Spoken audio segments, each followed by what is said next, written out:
이번 추수감사주일이 여러분들 보시기 어떻습니까? 가장 풍성한 감사주일로 지키고 있는 줄 믿습니다.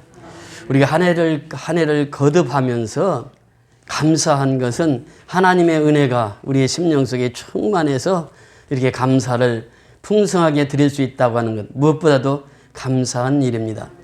조금 전에 불렀던 날 구원하신 주 감사, 이 찬송을 지으신 분이 스웨덴의 구세군 사관입니다. 우리가 얼마 전까지만 해도 크리스마스 시즌이 오면 구세군처럼 이 종을 울려서 모금을 해서 가난한 이웃을 도왔습니다. 이 구세군 사관 하면은 우리로 말하면 목사님이십니다. 이분이 이제 구세군에 처음 가서 18살에 그 집회를 참석합니다. 거기에서 눈물을 쏟으면서 예수님을 인격적으로 만나게 됩니다. 그러면서 자기가 사관이 되겠다고 결심을 합니다. 그 후에 사관이 되었습니다. 그리고 얼마 지나지 않아서 척추장애를 입습니다. 이제 척추장애 때문에 사관을 할 수 없는 그런 육체였으나 그는 끝까지 은퇴할 때까지 그 사관을 합니다. 여기 실린 가사는 구세군 공보에 그 신문에 자기가 이 척추 장애를 입고 2년 후에 자기가 실은 감사시입니다. 35가지를 감사해요. 35가지를 그 구세군 공보에 감사시를, 찬양시를 올렸는데 그것이 가사가 되어서 오늘날 우리 전 세계인들이 많이 부르는 찬송이 되었습니다. 1절에 보세요. 나를 구원해 주신 주 감사, 모든 것 주심 감사. 여러분, 감사는 제가 금요일날 그 말씀을 인도하면서 무슨 문을 여는 것이라고 그랬죠? 하늘 문을 여는 것이 감사입니다. 그러니까 감사가 많은 사람일수록 성숙한 신앙이에요. 그가 하늘 문을 연다고 하는 것입니다. 그래서 나를 구원해 주신 주 감사. 감사 중에 최고의 감사는 어떤 감사라고요? 구원해 주신 주 감사합니다. 그러니까 날 구원해 주신 주님은 모든 것을 주시는 분이에요. 그 모든 것 주심 감사해요. 이것이 이제 주님께서 우리에게 주시는 말씀이죠. 지난 추억 인해 감사, 주님의 곁에 계시네. 그러니까 지난 추억을 인해 감사. 자기가 지금 척추장애를 앓고 있어요. 그런데 지난 날을 돌이켜보니까 원망과 불평보다는 감사가 많은 거예요. 그래서 그는 그렇게 고백합니다. 감사하면서 주님이 내 곁에 계시니 내가 비록 장애를 입었지만 주님이 나와 함께 하신다는 거예요. 그게 신앙 고백입니다. 향기로운 봄철의 감사, 외로운 가을날 감사. 그러니까 향기로운 봄철도 감사하고 외로운 가을날도 감사한 거예요. 사라진 눈물도 감사, 나의 영혼 평안해. 여러분, 평생 동안 우리가 원망하고 불평하면 원망과 불평으로 살 수밖에 없습니다. 그 사람에게는 신앙이 자리 잡을 수가 없어요. 감사하는 사람에게는 신앙이 자랍니다. 그러니까 이 사람도 척추장애를 입고 처음에는 얼마나 원망 불평했겠어요. 그런데 그가 이제 하나님 앞에 감사하기 시작하면서부터 그 인생이 바뀌는 거죠. 그러면서 2절에도 보면 응답하신 기도 감사, 거절하신 것 감사. 우리가 기도할 때에 응답 주시는 거 감사하는 건 쉽습니다. 근데 내 기도가 응답이 안 돼요. 그런데도 이 사과는 어때요? 감사했다는 거예요. 응답 주신 것도 감사하고 거절하신 것도 감사해요. 모든 것 하나님 뜻에 맡기고 사니까. 헤쳐나온 풍랑 감사, 모든 것 채우시네. 아픔과 기쁨도 감사, 절망 중 위로 감사. 아픔과 절망을 경험했잖아요. 그러면서 이 절망 중에 있을 때도 그는 하나님의 위로를 통해서 감사했다고 하는 것입니다. 측량 못할 은혜 감사, 크신 사랑 감사해요. 길가의 장미꽃 감사, 장미꽃 가시 감사. 따스한 사랑의 가정, 희망 주신 것 감사. 기쁨과 슬픔도 감사, 하늘 평안을 감사. 내일의 희망을 감사, 영원토록 감사해요. 내게 건강 주심 감사, 또한 연약함 감사. 햇빛을 주심도 감사, 구름 또한 감사해요. 땀 흘리는 수고 감사, 저녁의 안식 감사. 부여도 가난도 감사, 모든 것 다 감사해요. 이게 감사라고 하는 단어가 수없이 반복되고 있습니다. 그는 척추 장애를 입고 그렇게 어려운 생활을 하고 있지만 그의 마음속에는 예수로 가득 찬 사람이에요. 그래서 그는 날마다 하나님 앞에 감사하고 살았습니다. 우리 같이 1절만 같이 불러보십니다. 날 구원하신 주 감사, 모든 것 주신 감사, 지난 적이 내 감사, 주 내 곁에 계시네. 향기로운 봄철의 감사, 이른 가을날 감사, 사라진 눈물도 감사, 나의 영혼 평안해. 아멘. 그래서 나를 구원해 주신 감사. 이스라엘이 3대 절기가 있습니다. 첫째는 유월절입니다. 그 다음에 칠칠절이고 초막절, 이 세 절기가 있는데 이 3대 절기의 핵심은 뭐냐? 감사입니다. 그 중에서도 유월절 감사는 날 구원해 주신 주 감사, 이스라엘을 구원해 주신 하나님을 찬양하는 감사예요. 우리가 잘 알듯이 애굽에 갔을 때 10가지 재앙이 이루어지지요. 10가지 재앙이 이루어질 때의 마지막 재앙이 무엇입니까? 장자의 죽음과 짐승의 첫 새끼의 죽음이요. 그래서 바로왕이 더 이상 이제 이스라엘 백성들을 품고 있을 수 없다. 그래서 출애굽을 하게 됩니다. 이것이 바로 유월절이에요. 유월절을 지키는 이유는 우리를 구원해 주신 하나님 앞에 감사한 것을 찬양하는 것이 유월절의 행사입니다. 그래서 유월절을 지키고 그 다음에 칠칠절을 지킵니다. 칠칠절이라고 하는 것은 유월절이 지난 후 7번 주를 지난 그 다음 날, 그러니까 오순절이 됩니다. 50일째 되는 날이 칠칠절이에요. 그래서 이 절기를 오순절이라 이렇게 표현하기도 합니다.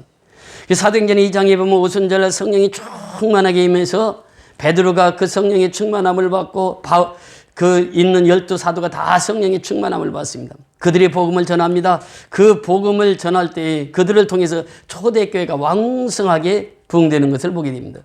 오순절의 감사, 칠칠절의 감사, 그리고 초막절이라고 하는 것은 이 추수해 놓고 감사하는 거예요. 이 장막절이라고도 표현합니다. 그래서 이 장막절이 돌아오면 그들이 초막을 지어요.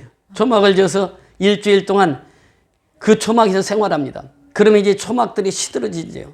그러면서 그 일주일을 그 고난의 감사를 하고 있는데 그것은 바로 광야 40년사를 기념하면서 하나님께서 광야 40년 동안 우리를 지켜주심을 감사, 보호해 주심을 감사하면서 그 절기를 지킵니다. 그러니까 이스라엘의 3대 절기는 다 같이 감사의 절기예요. 그래서 오늘 이렇게 풍성한 추수감사주의를 맞이해서 우리가 이 감사로 하나님 앞에 영광을 돌리게 되는데 이 감사는 매일처럼 하루하루를 우리는 감사로 하나님 앞에 영광을 돌리며 살아야 될 줄 믿습니다. 그것이 바로 오늘 하나님께서 우리를 향하신 하나님의 뜻이라고 하는 것입니다. 오늘 말씀 보세요. 시편 136편 1절 다 같이 읽습니다. 여호와께 감사하라. 그는 선하시며 그 인자하심이 영원함이로다. 여호와께 감사하라. 오늘 말씀의 제목이 무엇입니까? 여호와께 감사하라. 하나님께 감사하라. 왜 감사해야 되느냐? 그는 선하시며 그래요. God is good 그래요. 선하시며, 하나님은 선하신 분이에요. 선하신 하나님을께 감사라고 하는 것이에요. 또 그 인자하심이 영원함이로다. 이 인자하심이라고 하는 것은 헤세드라고 하는 말입니다. 그러니까 사랑이에요. 헤세드, 사랑이라고 하는, 하나님의 사랑에 감사하라고 하는 것이에요.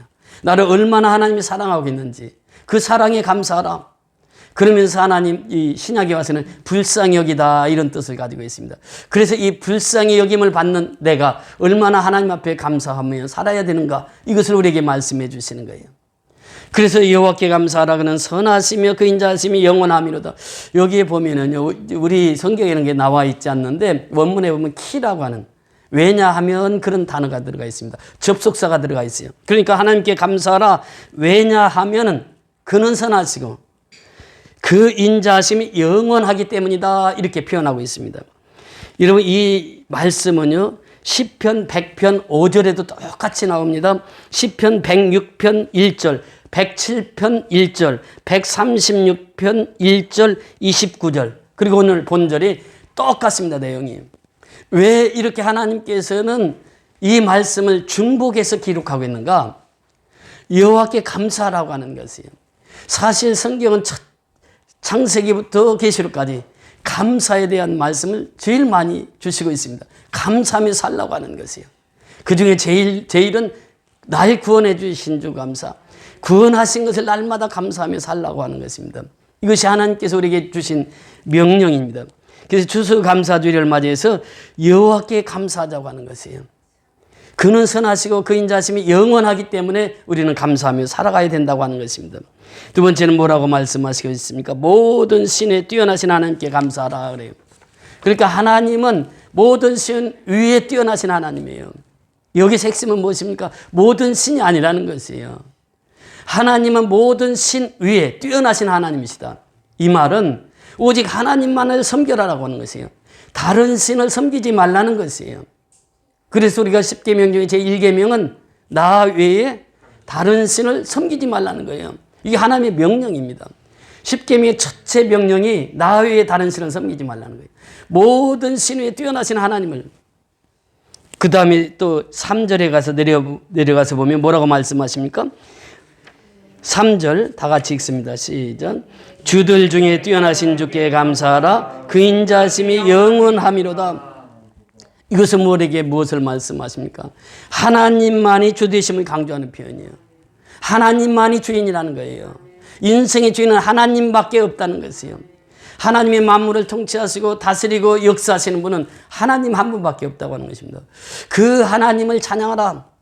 그러면서 4절 이제 5절부터 9절까지는 이제 계속해서 창조주 하나님, 세계를 지으시고 만물을 주관하시는 하나님, 사람을 지으시고 사람을 주관하시고 사람을 통치하시는 하나님, 그 창조주 하나님에 대해서 말씀을 기록하고 있습니다. 10절 이하에 보면 그렇게 말씀하십니다. 10절에 보면 애굽의 장자를 치신 이에게 감사하라. 그 인자하심이 영원함이로다. 이스라엘 중에서 인도하여 내신 이에게 감사하라. 그 인자하심이 영원함이로다. 이것이 이제 6월절의 행사죠. 그 다음에 12절에 내려가서 보면 강한 손과 표심팔로 인도하여 내신 이에게 감사하라. 그 인자하심이 영원함이로다. 홍해를 가르신 이에게 감사하라. 그 인자하심이 영원함이로다. 홍해를 가르신 분이에요. 자, 홍해수를 가를 때에 어떤 역사가 일어납니까? 이스라엘 백성들은 다 홍해수를 건넜습니다. 그런데 이스라엘 백성들을 죽이고자 쫓아왔던 애굽 백성들은 홍해수에서 어떻게 되었습니까? 다 수장되었어요. 이 홍해수를 건넌 것은 무엇을 우리에게 말씀하십니까? 고린도전서 10장 4절에 보면 그것은 구원에 대한 말씀입니다. 하나님의 백성은 하나님이 살리셨고 하나님을 대적하는 애굽 백성은 바다에다 수장시켰다는 거예요. 그래서 하나님께서 모세가 밤새 기도했을 때 홍해수 바다를 쫙 가르셨어요. 이것이 바로 하나님의 뜻이었습니다. 하나님의 자녀를 살리기 위한 하나님의 뜻이었어요. 그래서 우리가 신앙생활하면서 어려움을 겪을 수 있습니다. 고난을 당할 수 있어요. 핍박을 당할 수 있습니다. 중요한 것은 고난 때문에 핍박 때문에 감사를 잃지 말라는 거예요. 아무리 어렵고 힘들어도 하나님께서 함께 하시면 우리는 늘 감사하며 살아갈 수 있다고 하는 것입니다. 하나님께서 그 길을 쫙 열어주신 거예요. 홍해수를. 그리고 이스라엘 백성들 다 건너게 하신 것이에요. 구원의 역사입니다. 오늘날도 역시 마찬가지입니다. 내가 힘들고 어려울 때에 하나님 앞에 간절히 기도하면 하나님께서 그 길을 열어주세요. 생명길을 밝혀주신다고 하는 거죠. 이것이 바로 하나님께서 우리에게 향하신 뜻입니다. 그래서 시편 136편 10절부터 25절까지 내용에 보면은 체계적으로 출애굽의 역사부터 또 광야 생활, 홍해수 건넌 생활, 광야 생활, 그 다음에 적각거리는 가나안 땅에 들어가는 생활, 이것을 쭉 소개를 하고 있습니다. 이것을 그래서 어떤 학자들은 이 역사시다 이렇게 표현합니다. 물론 맞습니다. 역사시입니다. 그리고 이 136편만이 하나님 앞에 감사시로 분류되고 있습니다. 그러니까 이 첫 절부터 마지막 절까지 감사하라, 감사하라고 하는 내용이 구구절절히 들어가 있습니다. 26번이나 강조를 하고 있어요. 그러니까 신앙은 뭐냐? 감사에서 출발해서 감사로 끝이 난다. 그러니까 구원받은 사람은요, 날마다 감사하고 살아요. 그것이 바로 구원받은 자의 삶입니다. 어제 그제 배 집사님 전화가 왔어요. 제가 전화를 못 받고 또 다시 전화를 했어요. 집사님 전화하셨네요. 그랬더니 목사님 음성 듣고 싶어서요. 목사님 음성만 들으면 하루 종일 기분이 좋아요. 그래서 전화를 한 거예요. 허윤 집사님 전화가 옵니다. 전화 오면 올 때마다 목사님 사랑해요. 항상 그 이야기를 매 전화할 때마다 그 얘기합니다. 꼭 사랑한다고 하는 거예요. 여러분, 우리가 그렇습니다. 우리가 영적인 아버지에게 서로 사랑의 교제를 나눌 때 그 신앙이 자라는 것이죠. 우리가 하나님도 역시 마찬가지입니다. 하나님도 그렇게 사랑하는 거예요. 그 사랑할 때 우리의 신앙이 자라고 사랑할 때 감사가 넘친다는 것이에요. 그 인자하심이라고 하는 것이 사랑이라는 것이에요. 하나님을 사랑하는 자는 늘 감사가 넘치는 생활을 할 수 있다라고 하는 것입니다. 그래서 어떤 때 감사하느냐? 우리 추수감사절의 유래를 보면은 청교도들이 그 메이플라워를 타고 102명이 출발을 하잖아요. 도착해서 첫 해 농사를 짓습니다. 근데 그 도착해서까지 얼마나 어렵고 힘든 일이 있었느냐 하면 그 102명 중에 절반이 죽습니다. 절반이 살았는데 이제 그때가 추운 겨울이고 그래서 이제 먹고 살 거리 막막해요. 그래서 원주민들을 찾아갑니다. 찾아가서 그 원주민들에게 물어봐요. 어떻게 하면 농사를 지을 수 있습니까? 그러니까 제일 먼저 가르쳐 준 게 뭐냐? 옥수수 심는 것부터 가르쳐 줬습니다. 옥수수 심어서 농사를 지었어요. 이 사람들은 농사를 배워서 농사를 지은 사람이에요. 농사꾼이 아닙니다. 그러니까 이 첫 추수감사주일은 농사꾼이 아닌 그들이 농사를 지어서 수확을 했는데 그 수확이 얼마나 되겠어요? 농사꾼이 안 지었는데 아마추어가 지었는데 그러니까 수확이 보잘것 없었어요. 그럼에도 불구하고 그들은 그 수확한 모든 것을 다 갖다 놓고 추수감사주의를 지켰다고 하는 거예요. 그렇게 힘들게 아메리카 대륙을 발견하고 이제 1년 동안 농사 지어가지고 시행착오를 겪으면서 얻은 수확물입니다. 우리 보세요. 우리 지금 여기에 있는 그 수확물들이 얼마나 많은지 몰라요. 정말 감사한 게 이번에 이제 추수감사주일 때 떡을 해야 되겠습니다 하고 제일 먼저 가양동에서 연락이 왔어요. 그 다음에 또 전도사님도 그 떡을 하려고 그랬어요. 또 우리 선교헌금을 하시는 진권사님이라고 계세요. 그분도 떡을 하겠다는 거예요.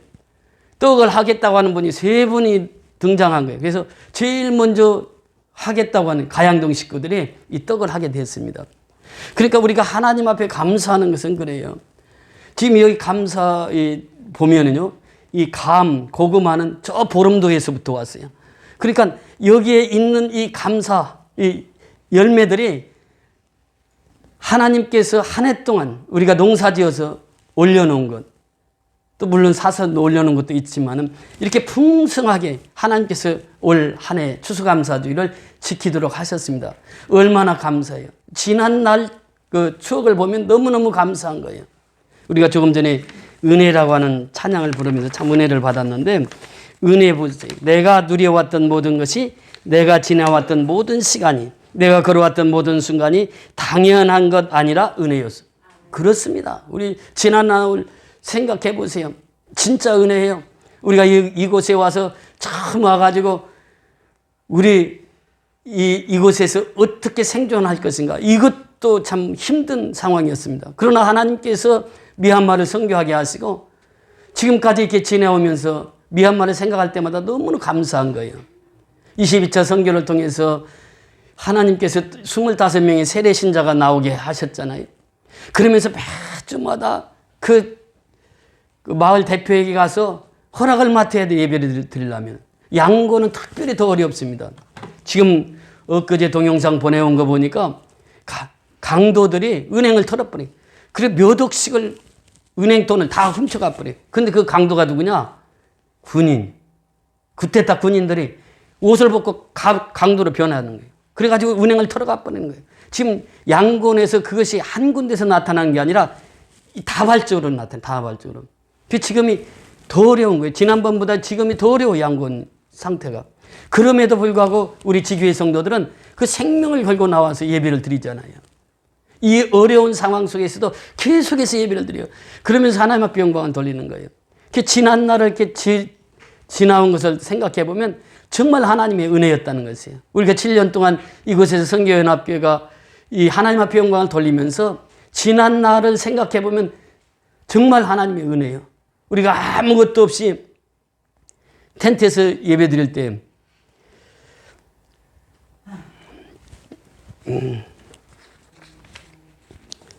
그때만 생각하면 지금도 눈물이 글썽이는데 그 어려움을 딛고 일어섰어요. 우리는 고난은 축복이라고 외치면서 우리가 그 외침과 함께 하나님께서 함께 하셔서 오늘 이렇게 풍성한 추수감사주의를 맞이할 수 있었다고 하는 것입니다.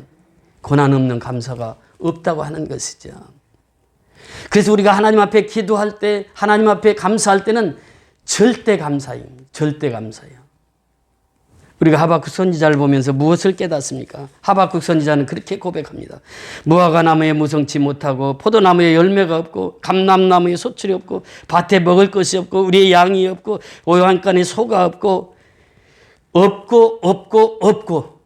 그런데 그는 고백합니다. 나는 여호와로 말미암아 즐거워하며 나의 구원의 하나님으로 말미암아 기뻐하리로다. 이것이 절대 신앙입니다. 우리의 신앙은 절대 신앙이요. 가난에서도 또 고난에서도 역경에서도 감사할 수 있는 신앙, 이것이 절대 신앙입니다. 욥을 보세요. 욥은 고백합니다. 내가 어머니로부터 적신으로 나왔다가 내가 죽을 때는 적신으로 가는 거예요. 알몸으로 나왔다 알몸으로 가는 것이 인생입니다. 그래서 그는 고백합니다. 취하신 자도 여호와여, 주신 자도 여호와여, 취하신 자도 여호와이시니 그렇게 고백합니다. 그러니까 하나님이 주시는 분도 하나님이시고 취하시는 분도 하나님이시라는 거예요. 그것이 욥의 고백입니다. 그러면서 그는 감사하기를 그렇게 감사합니다.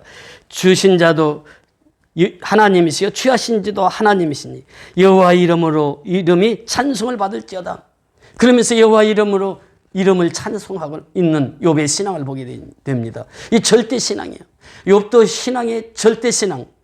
또 다니엘을 보세요. 다니엘이 사자굴에 죽게 되었습니다. 그런데 왕이 어인이 찍힌 것을 알고도 이런 표현을 합니다. 다니엘서 6장 10절에 보면. 그리고 어인이 찍혔다고 하는 것은 무엇입니까? 사자굴에 던져진다는 거예요. 누구든지 신상 앞에 절을 하지 않으면 사자굴에 던져진다는 거예요. 그리고 다니엘은 이제 하루에 3번씩 기도하는데 그 기도하지 말고 30일 동안 그 신상에만 기도하게 했거든요. 그런데 그 사실을 알고도 다니엘이 하루에 3번씩 무릎을 꿇고 예루살렘을 향해서 기도합니다. 여러분, 기도라고 하는 것은 무엇입니까? 무릎을 꿇는 것이에요. 무릎 꿇으면 하나님이 보이는 거예요. 무릎 꿇으면 하나님이 역사하시는 거예요. 무릎 꿇으면 하나님이 일하시는 거예요. 그래서 무릎입니다. 무릎을 꿇고 우리가 두 손을 모아요. 두 손을 모은다는 것은 무엇입니까? 하나님께서 그 손에 능력을 주신다는 거예요. 그를 통해서 하나님이 일하시겠다고 하는 거예요. 두려워 말라. 내가 너와 함께함이나 놀라지 마라. 나는 내 하나님이 됨이라. 내가 너를 굳세게 하리라. 참으로 너를 도와주리라. 참으로 나의 의로운 오른손으로 너를 붙들리라. 하나님이 나의 의로운 오른손으로 나를 붙들어서 그 손을 통해서 하나님 역사를 이루신다는 거예요. 그래서 우리가 두 손을 모으는 거예요. 눈을 감습니다. 눈을 감기 전까지는 내 앞에 세상의 일이 펼쳐집니다. 고난이 있습니다. 핍박이 있습니다. 어려움이 있습니다. 경제가 어렵습니다. 아니, 경제가 어려운 게 지금뿐입니까? 계속 경제가 어려웠어요. 그런 어려움들이 다 눈앞에 펼쳐 보입니다. 그래도 눈을 딱 감는 순간 어때요? 하나님만 보이는 거예요. 그러니까 무릎을 꿇으라고 하는 것이에요. 두 손을 들라고 하는 것입니다. 두 손을 모으라고 하는 것이에요. 그리고 눈을 감으라고 하는 것이에요. 눈을 감으면 하나님이 보이시니까. 헬란 켈러 여사가 그렇게 고백하잖아요. 그는 눈도 보이지 않고 듣지도 못했어요. 말도 못했습니다. 삼중고의 어려움을 겪고 있었어요. 그런데 예수를 만나고 나니까 그 입에서 날마다 무엇이 나옵니까? 찬송과 감사가 넘치는 거예요. 여러분, 눈을 감아도 하나님을, 예수님을 인격적으로 만난 사람은 날마다 찬송하고 날마다 감사하는 거죠. 이것이 신앙이라는 거예요. 이것이 믿음이라는 것입니다. 그래서 우리가 이 절대 감사하는 자에게는 하나님께서 그들과 함께 하신다고 하는 것입니다. 다니엘이 하루에 3번씩 무릎을 꿇고 하나님 앞에 기도했을 때 그는 어떻게 기도했습니까? 하나님께 감사하였더라. 이제 내 이름은 사자굴에 던져지는 거예요. 죽음이 코앞에 있는 거예요. 죽음 앞에서도 감사하는 거예요. 이것이 바로 진정한 신앙인의 모습인 줄 믿습니다. 그래서 우리 이 감사의 생활을 보면은 입으로만 감사하는 게 있습니다. 근데 입으로 감사하는 것은 의미가 없습니다. 상대적인 감사가 있습니다. 바리새인과 세리가 와서 기도합니다. 바리새인들이 얘기해요. 나는 저 세리와 같지 않고 그래요. 나는 일주일에 2번씩 금식하고요. 11조는 철저히 드렸습니다. 하나님 앞에 자랑을 해요. 바리새인은 상대적 감사를 했습니다. 상대적 감사도 이게 진정한 감사가 될 수 없다는 거예요. 하나님 앞에 기도하는 것은 뭐냐? 이 절대 감사밖에 없다고 하는 것입니다. 여러분 보세요. 다윗이 가장 친한 친구가 누구입니까? 요나단이었어요. 요나단이 죽습니다. 요나단이 죽고 다윗이 왕이 됩니다. 왕이 되었을 때 소문을 들으니까 요나단의 아들 무비보셋이 절뚝발이가 있었는데 무비보셋이 살아있다는 거예요. 그래서 무비보셋을 왕궁으로 초청을 합니다. 초청을 해서 아침마다 식사를 같이, 매 식사 시간마다 식사를 같이 합니다. 여러분 역사 공부해 봐서 아시잖아요. 무비보셋은 누구의 씨예요? 요나단의 씨. 왕족이라는 것입니다. 왕족. 그 왕이 되면은 왕족들을 다 제거합니다. 왜? 왕이 살기 위해서는. 그러니까 왕이 명령을 안 해도 부하들이 알아서 다 죽여버리는 거예요. 그러니까 다윗 왕은 무비보셋을 자기 집안으로 초청한 거예요. 그 식사를 같이 하는 것입니다. 그 이유가 뭐냐면 무비보셋을 누구도 건들지 말라는 거예요.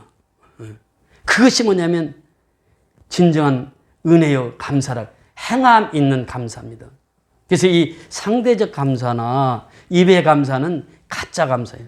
진짜 감사는 뭐냐? 행함 있는 감사라는 거예요. 그 무비보셋을 다윗이 그리 지켰던 것은 얘는 내 친한 절친한 친구의 아들이다. 왕손이지만 얘는 내가 지키고 내가 보호하는 사람이야. 누구도 건드리지 마. 이것입니다. 누가복음에 보면 열문둥병자가 등장합니다. 열문둥병자에게 예수님께서 똑같이 고쳐주십니다. 그러면서 이 열문둥병자가 그 예루살렘에 지나가실 때 그 사마리아와 갈릴리 사이로 지나가실 때 한 마을에 들어가시니 나병 환자 10명이 예수를 만나 멀리 서서 소리 높여 이르되 예수 선생이여 우리를 불쌍히 여기소서. 예수 선생이여. 이 선생이라고 하는 말은 티처 이렇게 쓰지 않습니다. 여기서 선생은 메스터 이렇게 써요. 그러니까 예수 선생의 이 말은 예수님이 주인이시여, 사람의 주인이시여, 인간의 주인이시여. 예수 선생님, 이 말은 당신은 나의 주인입니다. 주인이신 주님, 나를 불쌍히 여겨 주옵소서 그래요. 우리를 불쌍히 여겨 주옵소서. 이게 무엇입니까? 헤세드라고, 인자, 헤세드라고 하는 말이에요. 나를 불쌍히 여겨 주옵소서 그래요. 열문둥병자가 예수님 앞에서 그렇게 소리칩니다. 그리고 이 14절에 보니까 보시고 이르시되 가서 제사장들에게 너희 몸을 보이라 하셨더니 그래요. 예수님께서 그 소식을 듣자마자 가서 내 제사장에게 내 몸을 보이라 그래요. 지금 문둥병이 나았습니까? 안 나았습니까? 안 나왔어요. 그건 제사장에게 가서 보이라는 거예요. 제사장이 보여서 문둥병이 그대로 있으면 그 사람은 그 회중이 될 수가 없습니다. 제사장이 문둥병이 깨끗함을 보아야 그 사람이 회중으로 다시 들어올 수 있어요. 근데 문둥병이 낫지 않았어요. 근데 예수님은 말씀하셨어요. 뭐라고? 제사장에 가서 내 몸을 보이라. 그리고 나서 뭐라고 말씀하십니까? 그들이 가다가 깨끗함을 받은지라. 그 명령을 받고 가요. 예수님은 명하셨어요. 명하시면 그 명하신 것을 순종하는 그 순간 하나님께서는 역사를 일으켜서 그들을 깨끗이 치유하셨다는 거예요. 예수님이 말씀하시고 그대로 믿고 순종하고 갔을 때에 몸은 깨끗함을 받았다고 하는 것입니다. 더 나아가서 보면 그중에 한 사람이 자기가 나은 것을 보고 큰 소리로 하나님께 영광을 돌리며 돌아와 예수의 발 앞에 엎드려 감사하니 그는 사마리아 사람이라는 10명이 치료를 받았어요. 그런데 예수님 앞에 온 사람은 몇 명이라고요? 딱 한 사람이요. 사마리아 사람이요. 그는 와서 그렇게 고백합니다. 깨끗함을 받고 나서 그가 큰 소리로 하나님께 영광을 돌렸다는 거예요. 왜? 자기 몸이 깨끗해진 건 누구 때문에? 예수님 때문에. 예수님 때문에 내가 고침을 받았다는 거예요. 그래서 하나님께 큰 영광을 돌리는 거예요. 큰 영광을 돌리며 돌아와 예수의 발 앞에 엎드려 감사하니 그래요. 그것이 경배입니다. 오늘날 우리가 진정한 예배자는요, 예수님 앞에 엎드리는 거예요. 이것이 경배자거든요. 정말 하나님 앞에 엎드리는 자에게 그를 통해서 하나님 역사를 이루시거든요. 엎드려서 뭐 했다고요? 감사했다, 감사. 하나님, 나 같은 문둥이를 치료해 주셔서 감사합니다. 이것을 감사했다는 것이에요. 그때 예수님께서 말씀하십니다. 예수께서 대답하여 이르시되 10사람이 다 깨끗함을 받지 아니하였느냐? 그 9은 어디 있느냐? 그래. 그 9은 어디에 있느냐? 10사람이 다 깨끗함을 받았어요. 10사람이 다 이제 깨끗함을 받았는데 그 9은 어디 있느냐? 지금도 예수님은 찾는 거죠. 그게 감사 신앙을 하는 사람이 그렇게 적다는 거예요. 10명 중에 1명이에요. 이 진정한 감사를 드리는 사람이. 예수님은 지금도 그 9을 찾고 있는 거예요. 내가 문둥병 다 고쳐줬는데 다른 사람은 어디가 있느냐지. 한 사람만 와서 예수님께 감사하는 거예요. 그 이방인에는 하나님께 영광을 돌려 돌아온 자가 없느냐 하시고 그에게 이르시되 그래요. 누구에게? 사마리아인에게. 감사하는 그에게. 예수님 말씀하십니다. 일어나 가라 그래요. 일어나 가라. 내 믿음이 너를 구원하였느니라 그래요. 내 믿음이 너를 구원하였느니라. 그 믿음이 감사하는 그 신앙이 그를 구원해 주셨다는 거예요. 감사는 구원의 기적을 일으킵니다. 감사하는 사람은 계속해서 구원의 역사가 이루어지는 거예요. 그를 통해서 하나님께서는 구원을 이루시고 그를 통해서 하나님의 역사를 이루신다는 거예요. 우리 오병이어 기적에 대해서 너무 잘 압니다. 요한복음 6장 1절에서 15절의 말씀이에요. 그때 예수님께서 다 자리에 앉힙니다. 빈들에 있을 때. 그러면서 예수님께서 말씀하세요. 홍집사 앞으로 나와. 거기 앉으면 안 돼. 거기 앉으면 안 돼. 자리 가서 딱 앉아 있어. 아까도 그리고 몇 번씩 그러니. 그러니까 예수님의 그 두 제자가 있었습니다. 빌립이라고 하는 제자예요. 이 사람 딱 보니까 그 5,000명이 앉아 있는데 계산해 보니까 200대라는 들어가요. 우리나라 돈으로 한 2천만 원 정도. 그러니까 이 돈이 있어도 먹일 수가 없습니다. 식당도 거리가 멀지요. 음식도 사전에 준비가 안 됐죠. 우리가 사전 집회해가지고 등록을 해서 돈을 받았다고 하면은 뭐 음식이라도 준비했을 텐데 전혀 그런 게 없었거든. 예수님이 그 설교하니까 구름대처럼 사람이 몰려온 거예요. 그러니까 안드레가 가서 분종을 휘집어서 찾습니다. 그것이 뭐예요? 물고기 2마리와 떡 5덩어리 찾은 거예요. 그러면서 그것을 들고 나와요. 안드레가 들고 나와서 예수님께 하신 말씀이 무엇입니까? 아니 이거 적은 거 가지고 어떻게 5,000명 이거 택도 없겠어요. 그러면서 나와요. 그 뭐예요? 믿음이 있다는 거예요? 믿음이 없다는 거예요? 둘 다 믿음이 없어요. 안드레는 순종은 했지만 믿음이 없어요 지금. 이것 가지고 어떻게 5,000명을 먹여요? 5,000명이 아니라 지금 거기에 모인 무리들은 어때요? 적어도 2만 명이 된다고 하는 거예요. 여자들 있죠. 자녀들 있죠. 적어도 2만 명 되는데 이 사람들을 어떻게 먹이냐는 거예요. 먹일 수 없다는 거예요. 그런데 물고기 2마리와 떡 5덩어리를 가지고 예수님께서 가지고 오라 그래. 가지고 오라. 가지고 오라고 말씀하시고 그것을 이제 손에 들고 축사를 합니다. 축사. 축사는 무엇이에요? 하나님 앞에 감사기도예요. 감사기도. 여기서 두 가지 우리 교훈을 주시는 거예요. 첫째는 뭐냐? 감사라고 하는 것은 뭐부터? 지극히 작은 것부터예요. 지극히 작은 것부터. 응? 지극히 작은 것부터 감사하는 거예요. 그리고 스펄전 목사님 그러잖아요. 그 유명한 그 설교를 하잖아요. 지극히 적은 것에 감사할 때 촛불을 보고 감사하는 사람은 어떤 사람? 무엇을 주신다고? 별빛을 주시고 별빛 보고 감사한 사람은 달빛 주고 달빛 보고 감사한 사람은 햇빛 주고 햇빛 보고 감사한 사람은 영원한 빛을 천국의 빛을 주신다고 그러잖아요. 그러니까 감사는 어디서부터? 아주 지극히 작은 것에서부터 출발이 돼요. 이 작은 것부터 감사하라는 거예요. 그러면 두 번째 교훈은 무엇입니까? 미리미리 감사라고 하는 거예요. 만약에 물고기 2마리와 떡 5덩어리가 없었다면 그 손에 예수님의 손에 들려지지 않았다면 오병이어 기적이 일어날 수 있습니까? 없습니까? 미리 감사라는 거예요. 미리 감사. 미리 감사할 때 하나님께서 그 역사를 이루신다는 거예요. 오병이의 기적은 바로 여기 적은 것에서부터 감사, 미리 감사합니다. 우리가 이것을 잘 행하는 분이 있잖아요. 우리 장로님 그 사업을 하면서 아직 공사가 시작도 안 됐어요. 그런데 딱 계약금 받으면 11조부터 딱 뛰는 거예요. 그리고 하나님 이 공사를 하나님이 맡아주세요. 그래서 지금까지 사업하면서 한 번도 펑크난 것이 없잖아요. 오늘 추수감사 예배를 드리면서 정말 하나님 앞에 너무 감사한 것들이 많아요. 추수감사헌금을 드리면서 그렇게 썼어요. 우리 요한이가 경찰 시험에 합격될 줄 믿습니다. 그리고 감사 헌금을 했어요. 미리 감사라는 게 미리 감사. 이것이 바로 하나님께서 역사하시는 길이, 이거 장로님이 경험한 거잖아요. 미리미리 감사라는 거예요. 이것이 바로 오병이의 이제 감사입니다. 그 감사하고 나서 어떻게 합니까?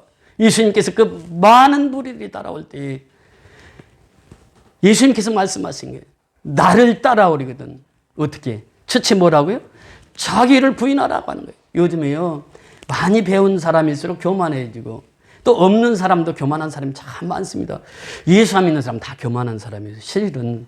왜? 자기 중심으로 살거든. 자기가 주인이 되어서 살거든. 자기가 왕이 되어서 살거든. 교만한 사람이에요.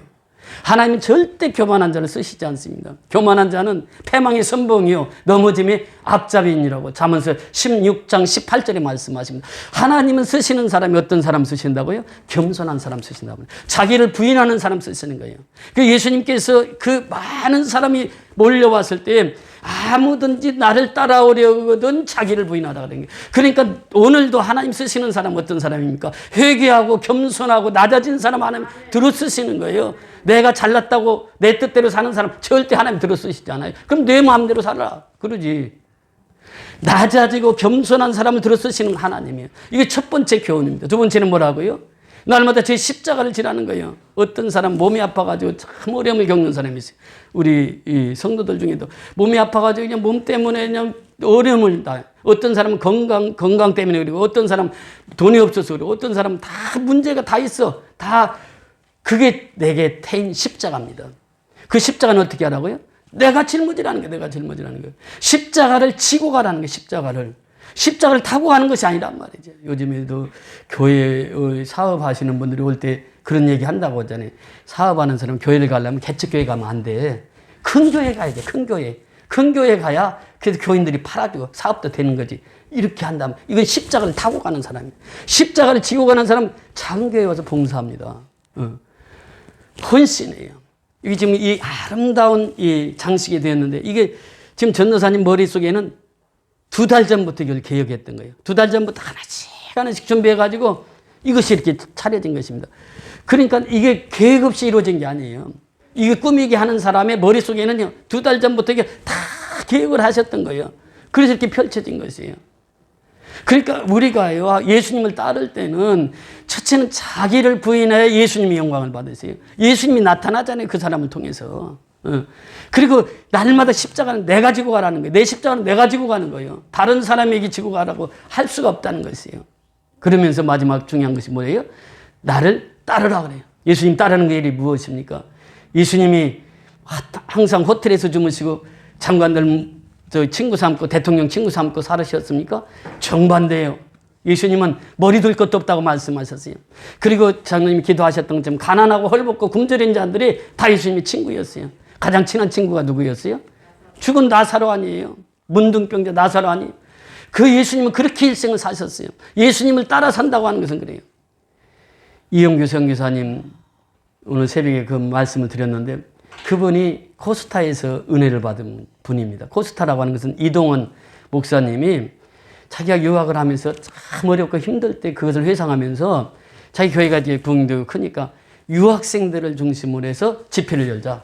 유학생들이 너무 힘들게 살아가니까. 그래서 집회를 열었는데 그때 이영규 청년이 거기에 앉았던 거예요. 그 은혜를 받았어요. 내가 주님 앞에 헌신하겠습니다. 그리고 이제 하버드 대학 나와가지고 미국 유수한 대학에서 교수로 오라고 청빙이 왔어요. 딱 거절하고 몽골에 가서 그냥 선교사로 간 거예요. 몽골. 그래서 그 몽골에서 아무것도 없는 그곳에서 그렇게 섬기는 거예요. 동현인가 둘째 아들이 있어요. 둘째 아들이 이제 거기 몽골에서 슈퍼마켓 가가지고 아빠 이것 좀 사줘, 이것 좀 사줘. 장난감을 이제 몇 개 집었어요.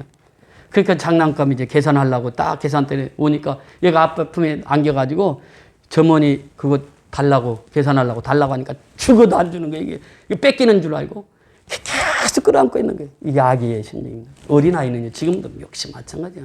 애들 보세요. 애들은 잡으면 전부 어디로 가요? 입으로 가, 입으로. 전부 자기 입으로 가. 그래서 조금 커보세요.